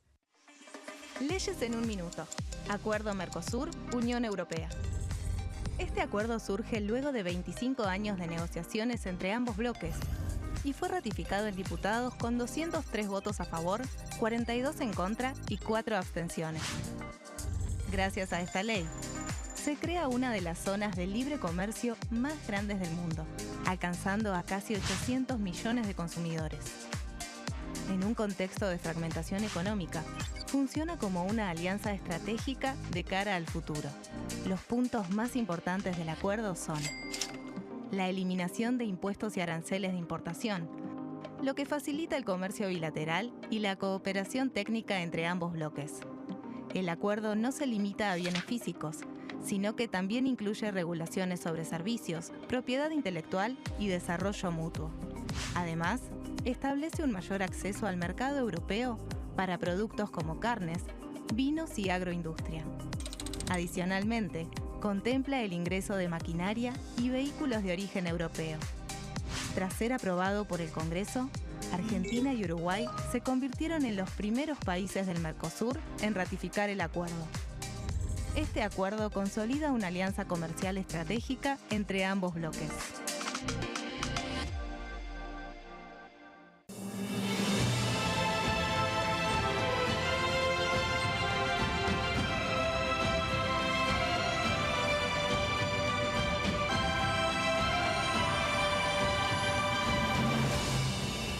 La bancada, de lunes a viernes, 13 horas.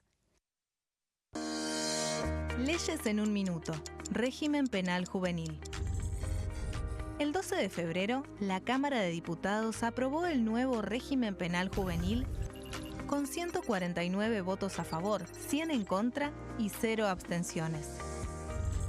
A partir de esta ley, se baja de 16 a 14 años la edad en que las personas pueden ser juzgadas penalmente. Para delitos graves, como homicidios, robos violentos o secuestros, habrá prisión efectiva en espacios específicos, siempre separados de los adultos. En cuanto a las penas, tendrán un máximo de 15 años. Por otro lado, en el caso de los delitos menores, se van a aplicar otras medidas como la reparación del daño, servicios comunitarios, restricciones de circulación, monitoreo electrónico y programas educativos. Además, se crea el rol de supervisor, que estará a cargo del seguimiento, asistencia y control del imputado.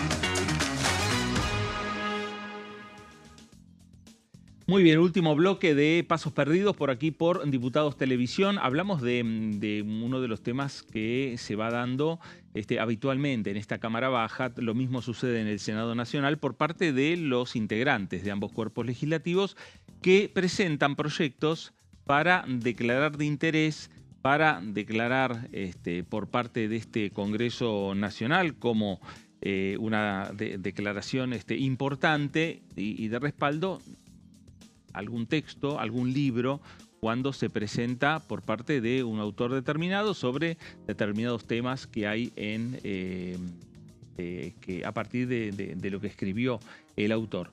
Bueno, lo cierto es que tenemos que hablar de un libro en especial, un libro en particular, y mucho más en estos momentos cuando estamos viviendo y recordando muy de cerca lo que ha sucedido en Malvinas. Cada 2 de abril hablamos de lo que fue la Guerra de Malvinas del año 1982 y en el Congreso Nacional lo que tenemos entre los integrantes de este Congreso es el primer conscripto que llegó a ser diputado de la Nación. El periodista Edgardo Esteban, estamos hablando de Aldo Leiva, el periodista Edgardo Esteban, excombatiente también y periodista y escritor, escribió un libro que se llama Hasta aquí llegué, Aldo Leiva, una historia de Malvinas. Y la diputada Victoria Tolosa Paz ha presentado un proyecto, diputada por Unión por la Patria, para declarar al libro de interés nacional. Vamos a compartir la nota. Hemos presentado la declaración de interés del libro que cuenta ni más ni menos que la vida de Aldo Leiva, el primer diputado nacional que es excombatiente de Malvinas. Llegué hasta aquí. Es el libro que no solamente escribió el gran también compañero periodista que es excombatiente de Malvinas, Edgardo Esteban, sino que Aldo Leiva en ese libro deja no solamente una enseñanza de vida, sino fundamentalmente la lucha por la soberanía de nuestras islas. Creo que es un libro que da cuenta de la necesidad de tener en este Parlamento permanentemente la voz de los excombatientes. La verdad que pienso siempre que la llegada de Aldo le dio una cuota de humanidad al tratamiento, le da una cuota de una enorme capacidad para transmitir lo que vivió en la tremenda guerra de Malvinas y fundamentalmente nos invita a pensar cómo jamás dejar de defender la soberanía de nuestras islas. Y desde la historia personal de un hombre nacido en el norte de Chaco, intendente de San Martín siendo muy joven, bueno, la verdad que tengo la posibilidad de no solamente reconocer ese libro como una necesidad imperiosa de todos los argentinos de poder tomar contacto con esos tremendos momentos vividos por Aldo Leiva en su enorme juventud, pero también la enorme fortaleza que tiene para seguir luchando por la soberanía de las Islas Malvinas. Así que es un placer acompañarlo, es un placer tenerlo como compañero de la Cámara y es un placer escucharlo gritar ¡Viva la Patria!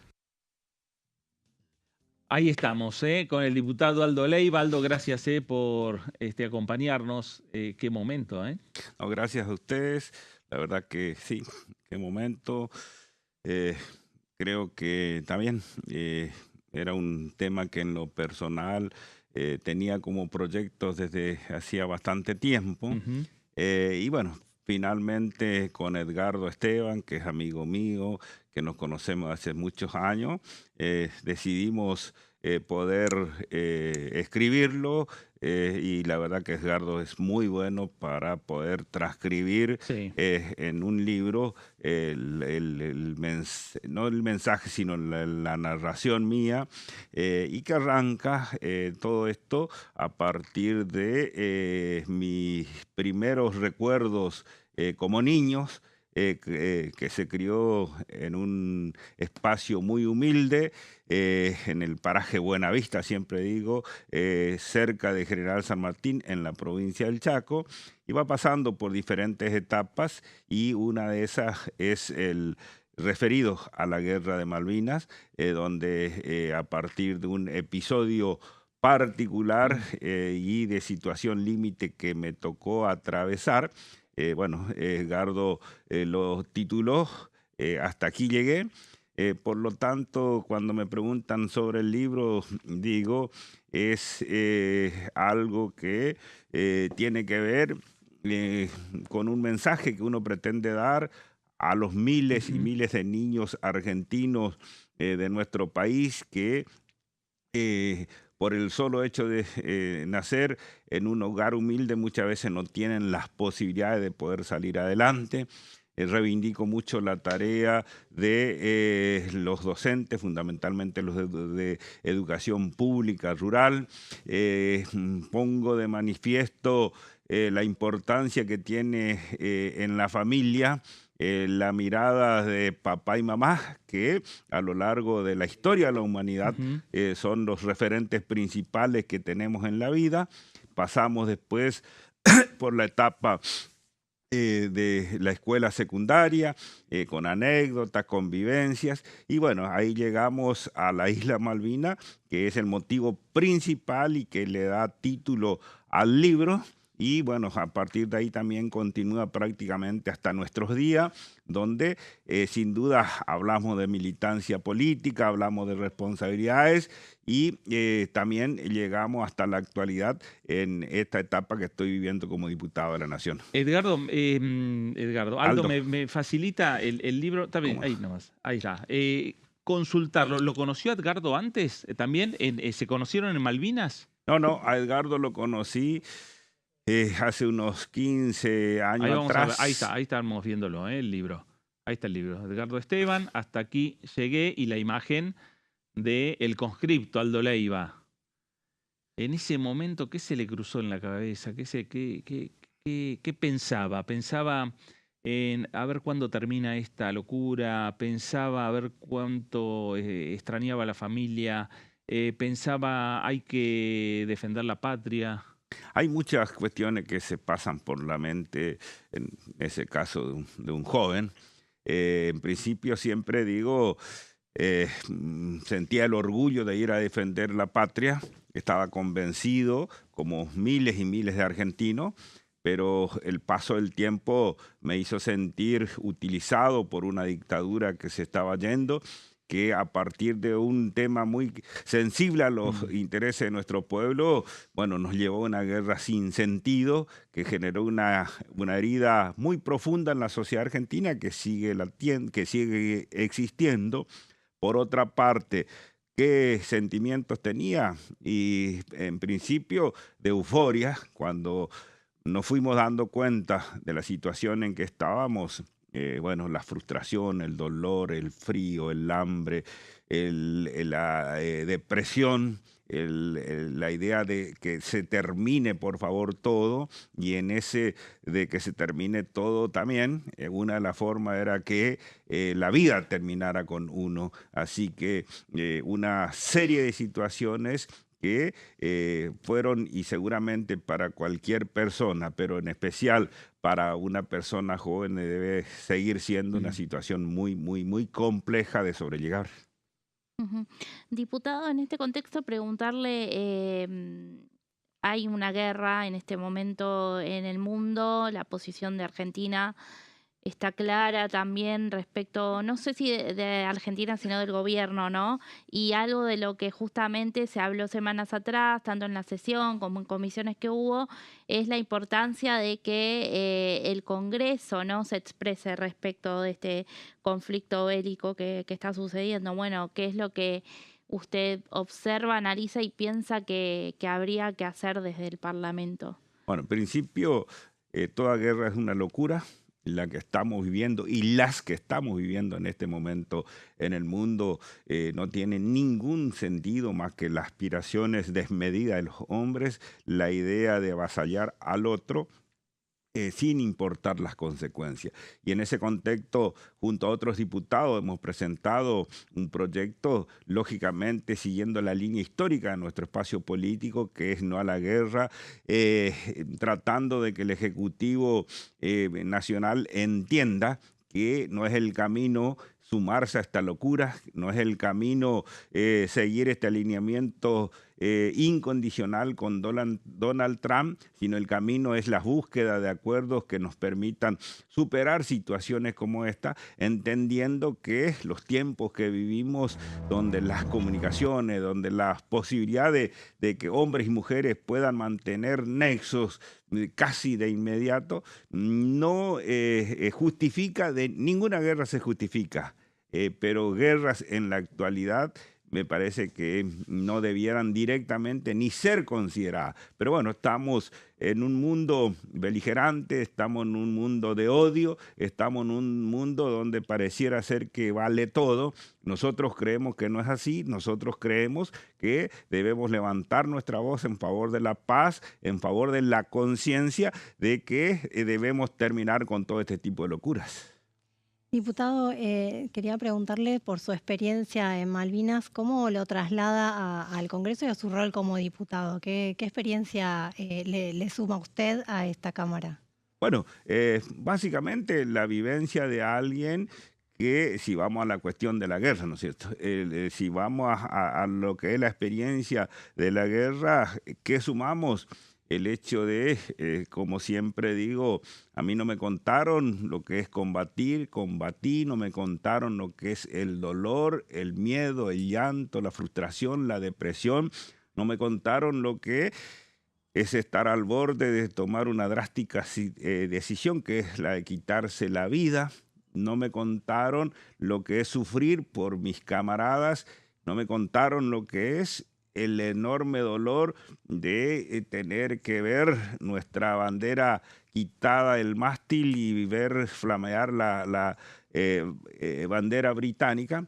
Y en esa cuestión, ¿qué es lo que rescato?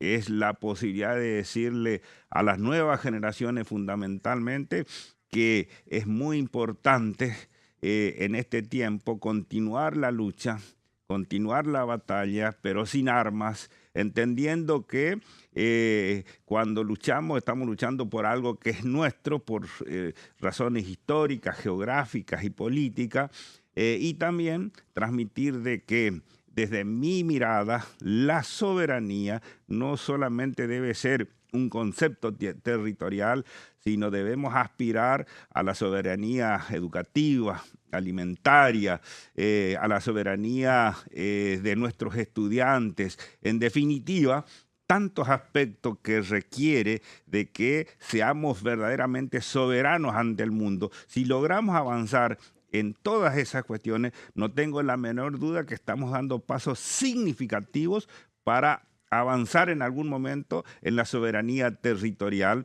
porque si hacemos posible que un conjunto de cuestiones en la que hoy nos debatimos y estamos yendo hacia atrás, si logramos hacia el futuro concretar esas posibilidades donde haya una Argentina justa, una Argentina con posibilidades para nuestros jóvenes, una Argentina donde estudiar no sea para después sentir frustración, donde jubilarse no significa esperar que nos apaleen, donde el hecho de ser discapacitado implique que accedamos a derechos, porque no puede ser de otra manera. Si logramos que esas cosas estén en la agenda, pero no solamente en la agenda, sino que podamos avanzar positivamente, no tengo la menor duda que estamos contribuyendo hacia la soberanía territorial. Aldo, ¿cómo se logra todo esto que usted está señalando y además pensando en esa llegada suya a Malvinas? ¿Tuvo alguna instrucción antes? ¿Hubo instrucción militar, algo o no? Yo en el caso particular tuve 2 meses de instrucción. Me incorporé en febrero del año 1982 y en abril estaba en el campo de batalla. Siempre cuento que en diciembre del 81 terminaba la escuela secundaria, me recibía de perito mercantil y en abril del año 82 estaba en el campo de batalla con un fusil en la mano, con las directivas de matar o ofrecerte para que te maten. Esa es la síntesis de lo que me tocó vivir. Por ahí hay muchos que sostienen otra teoría respecto a la preparación, yo la verdad que soy muy crítico en ese aspecto. Soy padre, soy abuelo, creo que cualquier televidente que nos está viendo, si se pone en la posición de ver que íbamos, en principio no debió haberse realizado nunca esa guerra. Y segundo, si pensábamos que íbamos a combatir con una de las potencias bélicas más importantes del mundo, apoyado por los Estados Unidos, la verdad que eso lo que hace es acrecentar aún más la locura a la que nos llevaron. Pero bueno, es lo que nos tocó, es lo que la vida nos ofreció, y con errores, acierto, con dolor, como decía anteriormente, con muchas luchas encontradas, hubimos muchos que pudimos superar, tratar de volcar esa experiencia en cuestiones positivas. Yo elegí la política. Hay otros que nunca pudieron recuperarse, optaron por el suicidio, optaron por el alcohol o la droga. También en ese aspecto es muy importante el acompañamiento que hemos tenido fundamentalmente de nuestras familias, porque el Estado en una primera etapa brilló por su ausencia. Diputados, junto a Victoria Tolosa Paz, a quien escuchábamos hace unos minutos, presentaron un proyecto de reparación histórica. Esto incluye también a los TOAS que vienen reclamando hace tiempo por una ley específica, ¿puede ser?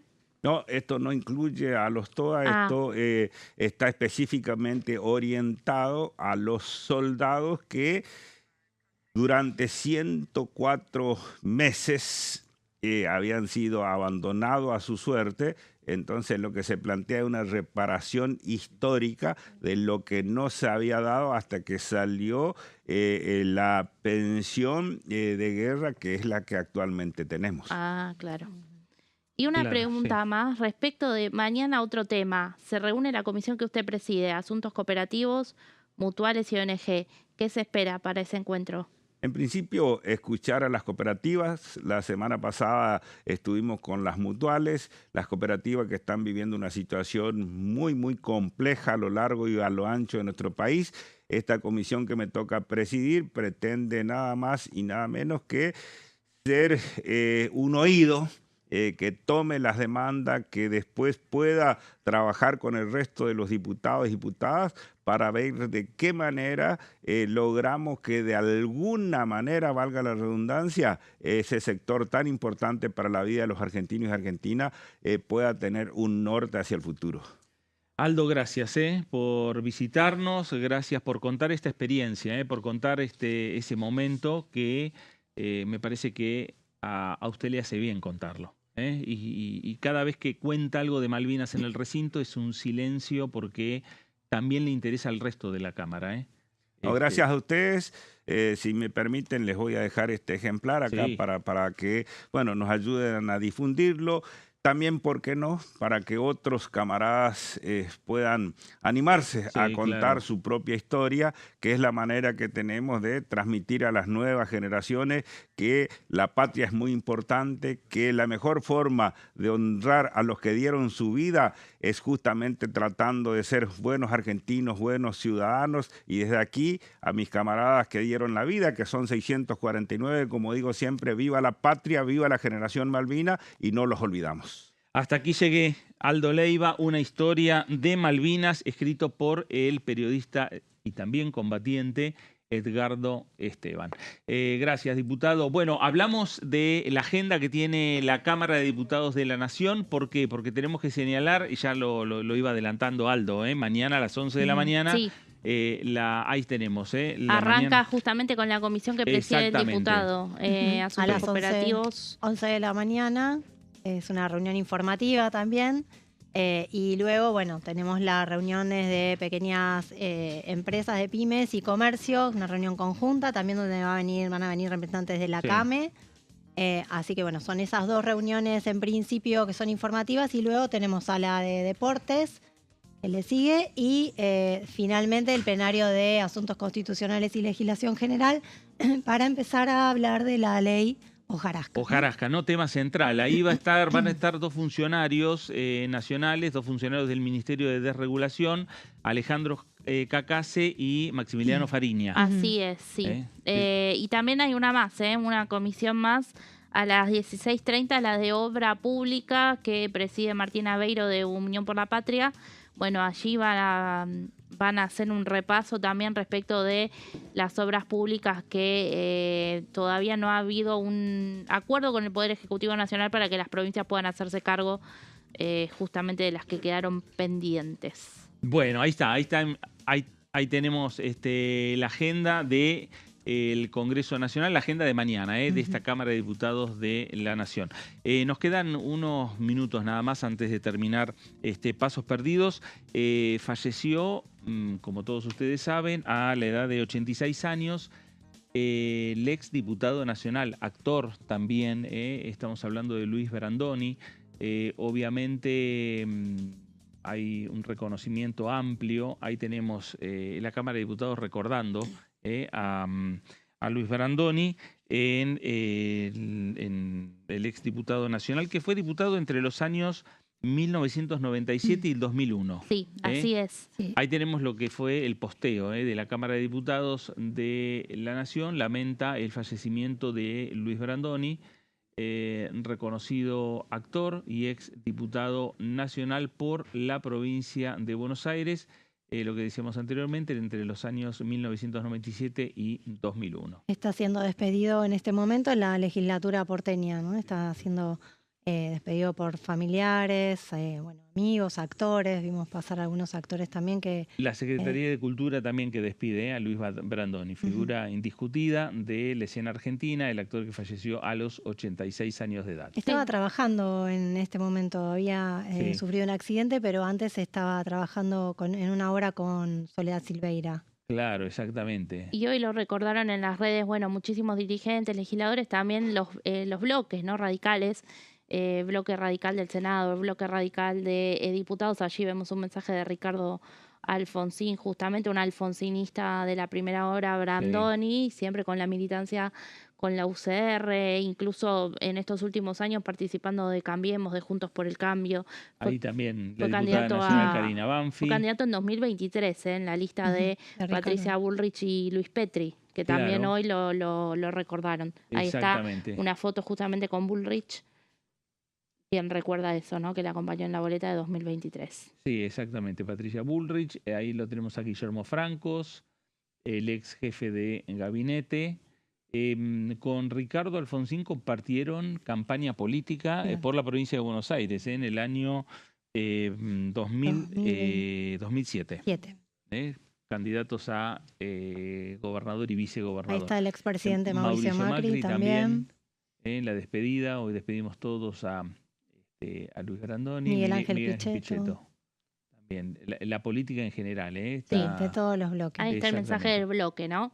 Del bloque de la UCR. Que preside Pamela Verazay. También hubo un comunicado de bloque desde el Senado de Eduardo Vichy. Lo que le tocó, el proyecto más importante, la ley de mecenazgo, que fue una de sus iniciativas principales presentadas en el año 1999. Ahí... Si uno toma su periodo del 97 al 2001, fue los últimos años del gobierno de Carlos Menem y el inicio de la llegada nuevamente al poder del gobierno radical de Fernando de la Rúa. Sí. Ahí está. Bueno, el recuerdo a Luis Brandoni, el recuerdo de esta Cámara de Diputados para el exdiputado nacional, para el actor que falleció a la edad de 86 años. Le ponemos punto final a Pasos Perdidos del día de hoy. Meli, gracias. Gracias. Silvina, gracias. A usted también. Gracias por estar ahí. Quédese en sintonía, quédese en Diputados Televisión. Esto fue Pasos Perdidos. Gracias y hasta entonces.